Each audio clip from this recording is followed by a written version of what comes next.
thank you so much. And thank you so much for having me. This has been such a pleasure. I've only been here a few hours, but I came from rainy, cold New York, and it's so beautiful here. And I have been told that I hit the sweet spot after the pollen and before the worst of allergy season. And no matter what, it seems pretty great to me. And I've gotten such a warm welcome from the English department, and thank you so much for having me.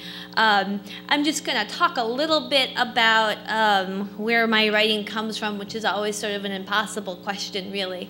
But I'll try to answer it, and then just read a little bit from the new book, but hopefully mostly get some questions from you all. Would love to chat with you about anything and everything. I think that writers are all voyeurs. We're all peepers, peeping into worlds that do not belong to us somehow. At least that's true for me. Everything that I write, I can trace back to the movies I watched as a child. I would be planted in front of the TV every Saturday and Sunday morning, and I just love to watch old movies, old black and white movies, especially from the 1930s. And my big love as an 8 or 9-year-old was gangster movies. I was a strange kid, and somehow watching Jimmy Cagney with a machine gun seemed like the greatest thing in the world. And that sort of opened the world to other movies for me, screwball comedies, melodramas, epics.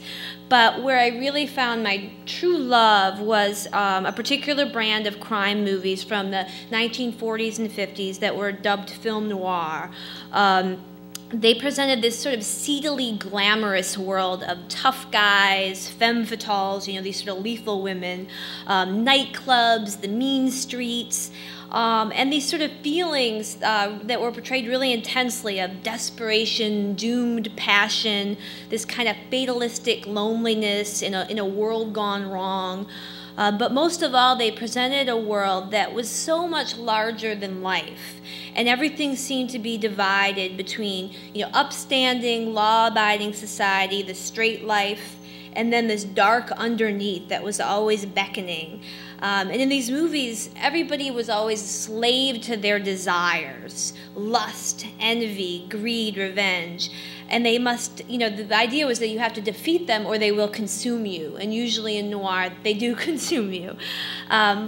But these are really primal emotions, right? But everybody in this audience has felt lust, envy, greed, and the desire for revenge. And you don't have to raise your hand, I'm not going to ask you, but I mean, these are things we all know.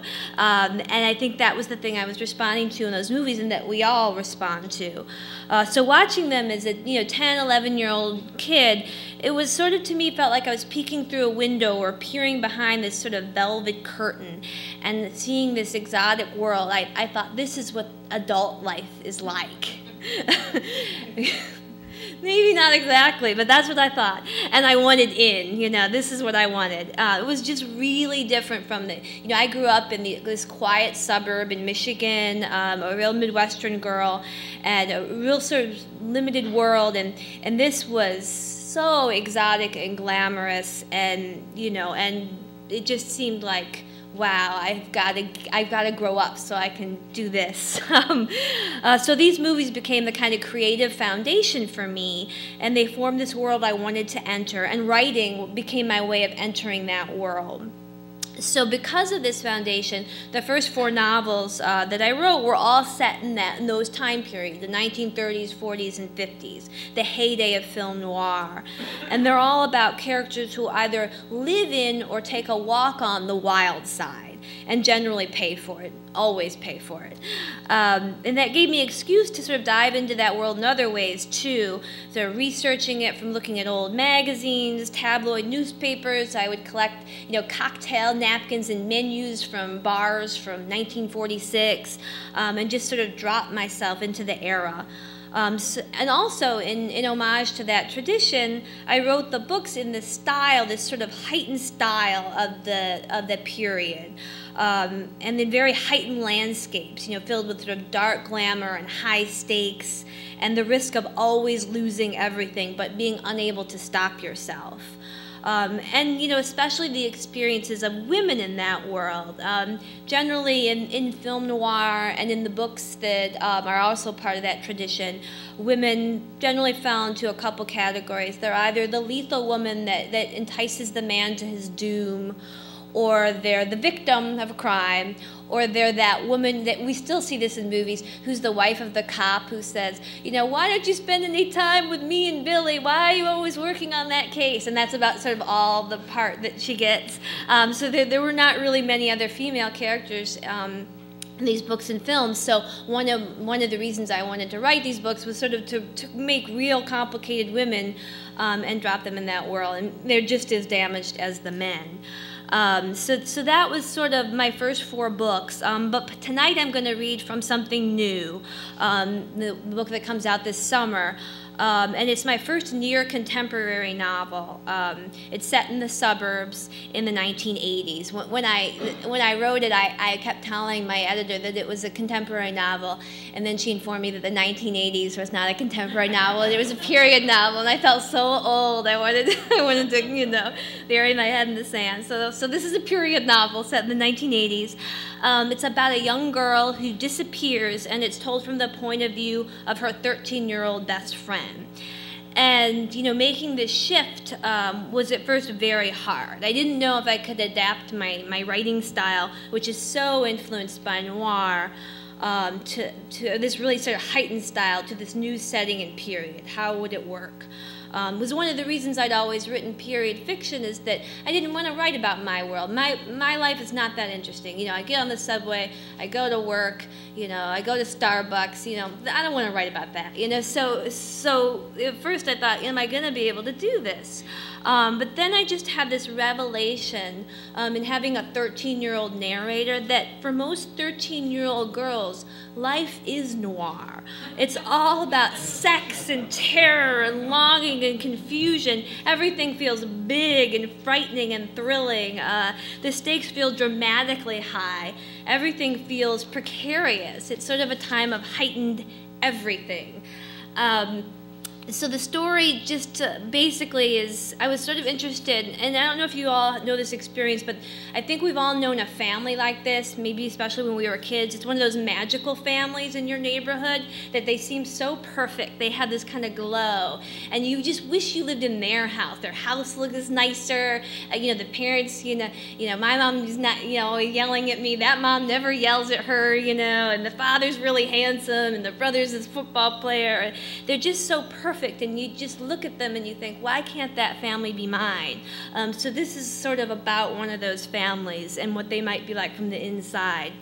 But it's also inspired heavily by the world of the suburbs, the world I grew up in, which is suburban Detroit.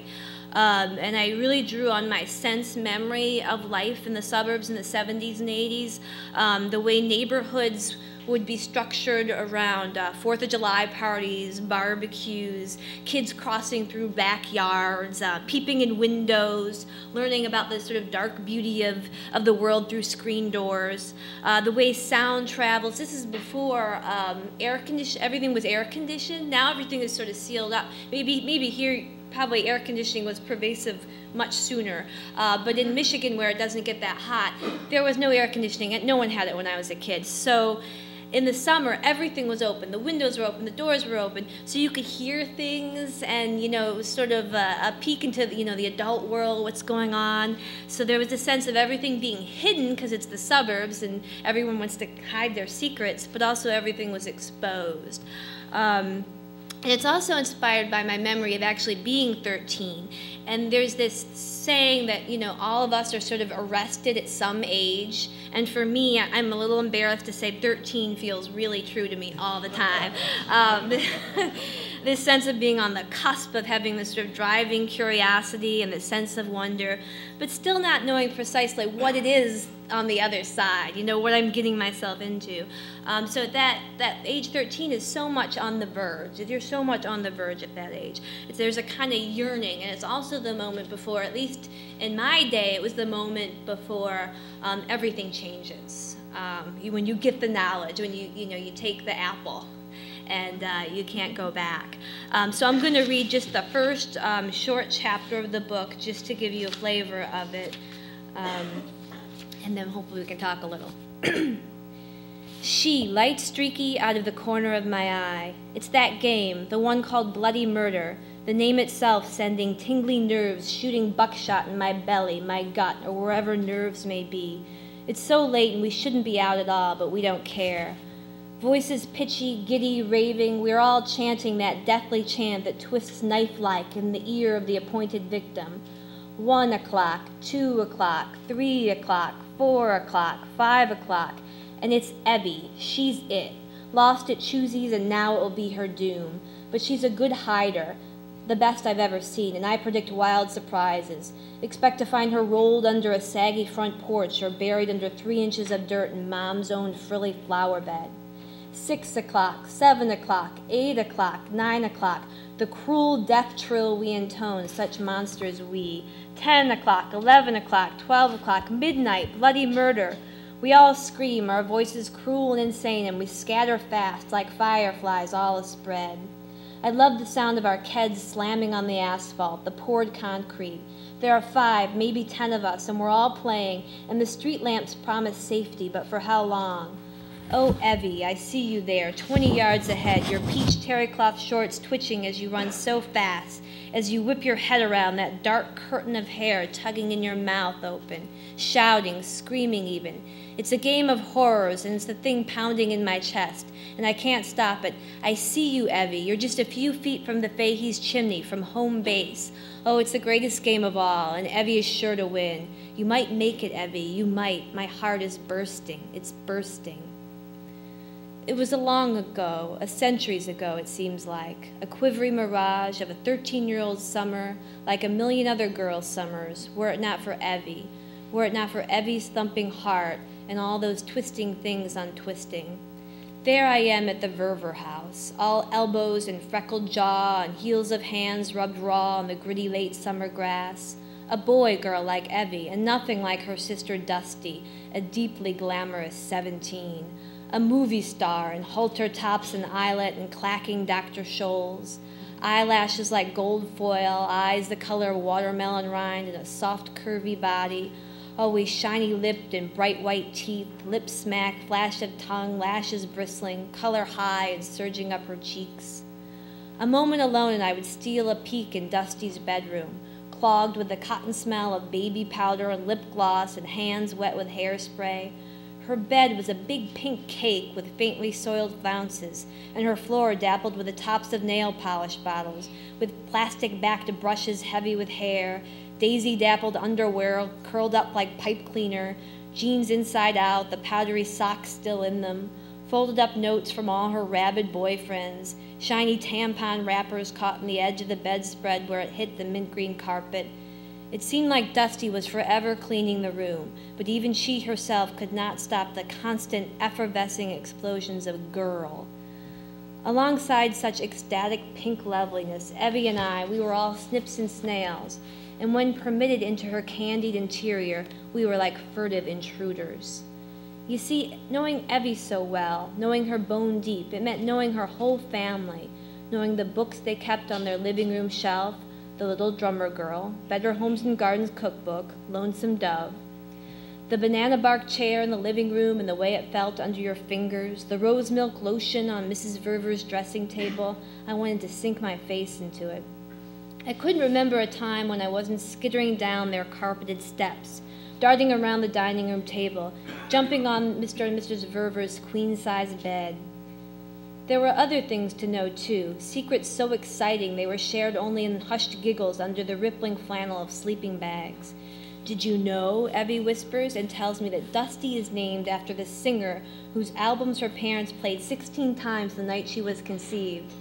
It is thrilling and impossible. I cannot, even in my most devilish thoughts about the hidden wickedness and folly of grown-ups, imagine Mrs. Verver turning her child's name into a lurid private wink. Not Mrs. Verver. Living next door all my life, I never knew her to laugh loudly or to run for the phone or dance at the drunken block parties every July. Tidy, bland, voice as flat as a drum, she was the fleeting thing, the shadow moving from room to room in the house. She worked as an occupational therapist at the VA hospital, and I was never sure what that meant. No one ever talked about it anyway. Mostly you just see her from the corner of your eye, carrying a laundry basket, slipping from hallway to bedroom, a fat paperback folded over her wispy hand. Those hands, they always seemed dry, almost dusty, and her body seemed too bony for her daughters or her husband to hug. Oh, and Mr. Verver, Mr. Verver, Mr. Verver. He's the one always vibrating in my chest, under my fingernails, in all kinds of places. There's much to say of him, and my mouth can't manage it even now. He hums there still. Mr. Verver, who could throw a football 50 yards and build Princess Vanity tables for his daughters and take us roller skating or bowling, who smelled of fresh air and limes and Christmas nutmeg all at once, a smell that meant man to his girls ever after. Mr. Verver, he was there. I couldn't remember a time when I wasn't craning my neck to look up at him, forever waiting to hear more, hungry for the moments he would shine his attentions on me. These are all the good things, and they were such good things. And then there were the other things, and they seemed to come later. But what if they didn't? What if everything was there all along, creeping soundlessly from corner to corner, shuddering fast from Evie's nighttime whispers, from the dark hollows of that sunny shingled house, and didn't I hear it? Didn't I see it? Here I was knowing everything and nothing at all. There are times now when I look at those weeks before it happened, before Evie disappeared, and they all have the quality of revelation. It was all there, all the clues, all the bright corners illuminated. But of course it wasn't that way at all, and I could not have seen it. I could not. Sometimes I dream I'm playing soccer with Evie again, all this time later.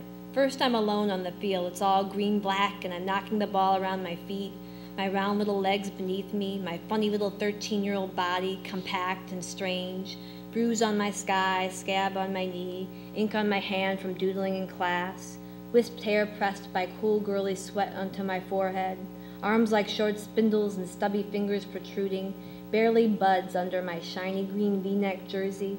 If I run my hands over them, they will hardly notice. Hips still angular like a boy's, rotating with each kick, passing the ball between my feet, waiting for Evie, who's there in a flash of dark heat before me, breath splashing my face, her leg wedging between my legs and knocking the ball free off into the dark green distance, farther than she ever meant it to go. When I remember Evie now, she was always slipping through shadows, big, dark, haunted eyes, rimmed with red, running across the soccer field, face flushed, straight black sheet of hair rippling across her back, running so hard, her breath stippled with pain to go faster, hit the grass harder, move forward faster, like she could break through something in front of her, something no one else saw. That's all. Thank you.